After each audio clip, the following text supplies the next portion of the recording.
She didn't mean to fall asleep. Not on that late-night train. Not in a silk dress. But exhaustion doesn't ask for permission. The train jolted slightly, but she didn't stir.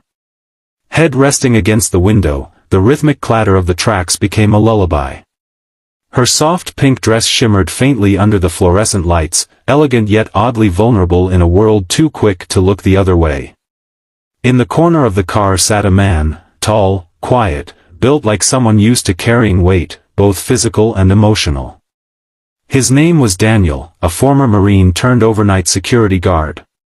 He had boarded 2 stops before and noticed her immediately, not in a romantic way, but in a way that veterans tend to scan their surroundings, looking for what's out of place, what's unsafe, what's unguarded.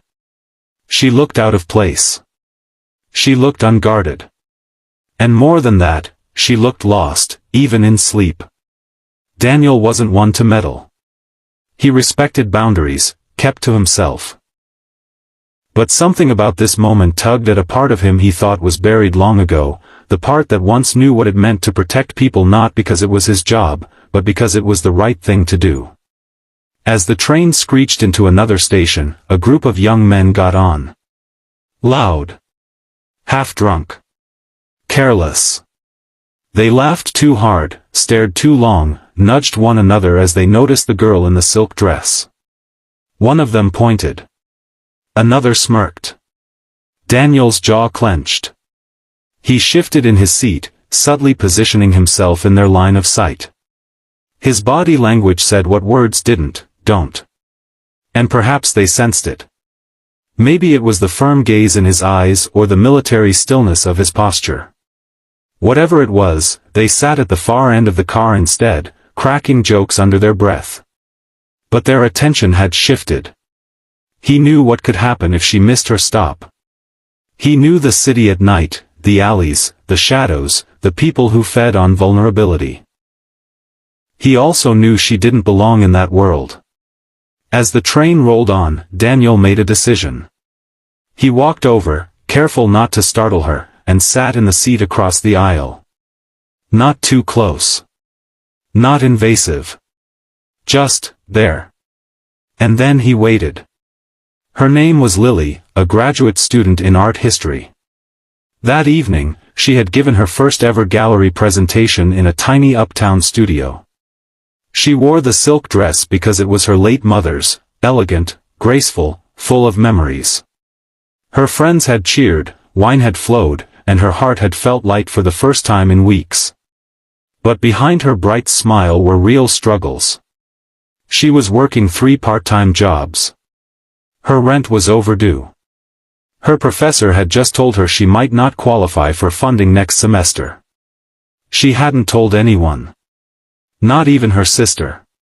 She'd gotten on the train alone, telling herself she'd be fine. But sometimes, even the strongest need someone to watch over them. When Lily stirred awake, the train was nearly empty. She blinked, disoriented, brushing her hair back and looking around. Her eyes met Daniel's, calm and reassuring. "I didn't mean to fall asleep," she mumbled. "It's all right," Daniel said softly. "We're almost at the last stop." "Is that where you're headed?" She hesitated. "No. I was supposed to get off 6 stops ago." Daniel nodded. "Let me help you get home." She froze. "No offense, but I don't really know you." He smiled. "Fair. My name's Daniel. I'm a night guard at St. Mark's Hospital. I just didn't want you waking up alone this far out." There was a pause. Then she looked at him, really looked, and saw no judgment, no agenda. Just decency. "Thank you," she whispered. "I guess I needed that more than I realized." Outside the station, she ordered a rideshare. Daniel waited beside her under the flickering streetlight, arms crossed against the cold. When the car arrived, she opened the door and paused. "Why'd you do it?" she asked. Daniel shrugged. "Because someone once did the same for my sister. She made it home because someone gave a damn. I never forgot that." She nodded, stepped inside, and the car pulled away. But neither of them knew, that night would change everything. 1 week later. Lily couldn't stop thinking about the man on the train. She told her sister, who insisted she post about it online.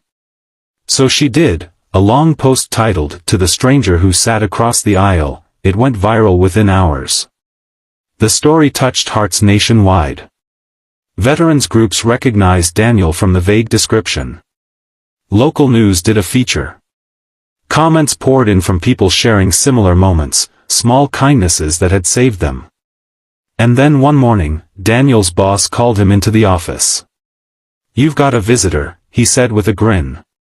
Lily stood there, this time in jeans and a nervous smile. "I wanted to say thank you properly," she said. Daniel chuckled. "You already did. But I also wanted to offer you something.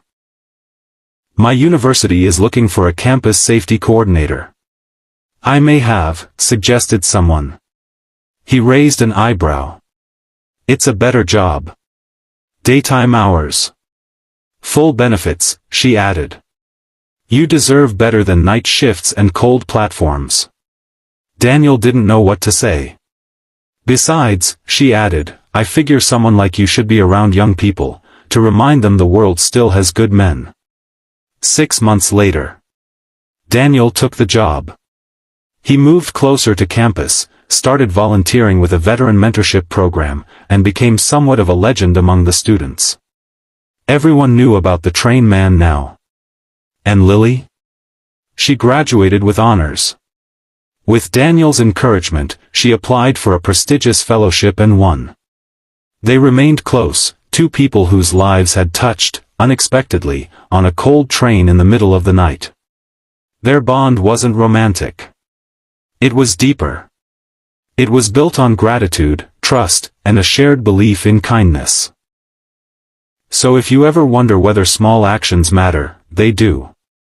A seat across the aisle. A quiet decision to stay. A willingness to see someone who most might ignore. That's how the world changes. One safe journey at a time.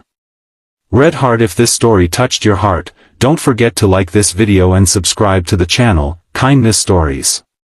Because sometimes, the world just needs one more reason to believe in good people.